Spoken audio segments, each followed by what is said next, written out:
এই আমাদের 2 কাপ চা দিও তো। দিতেছি ভাইজান। এই একটু তাড়াতাড়ি চা দিও। দিতেছি আফা, আপনারা বহেন। আর বলেন না মিস্টার মুন্না, বস আমার মাথার উপরে এত তো কাজ দিয়েছে, এই যে চা খেতে আসবো এটার খুবসুরত তাই পাচ্ছি না।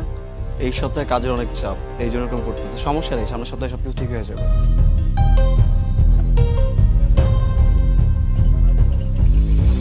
এই চা দিতে এতক্ষণ লাগতেছে কেন? একটু দ্রুত দেন না, বললামই তো কাজ আছে। একটুখানি কারণ হয়ে গেছে।